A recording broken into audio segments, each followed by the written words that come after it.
Hi and welcome back to the channel. Thank you so much for clicking into this video. So in this video, I am going to teach you how to fix if your Facebook featured photos are not appearing or showing. Make sure that you stay until the very end of this video so you won't miss any important step or information. And without further ado, let's get on it.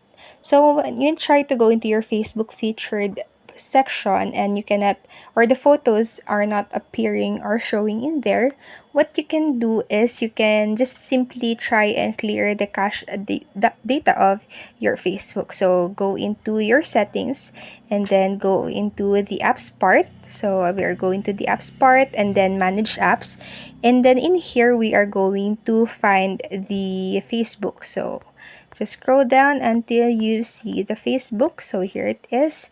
And then tap into the storage section, and then you can go ahead and clear the data and clear the cache. So just clear all the data. Okay. And then also that will also clear the cache.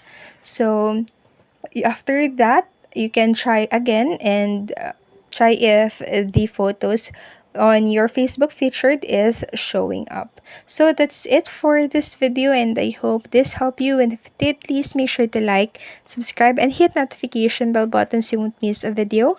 Thank you so much for watching and have a great day. Bye bye.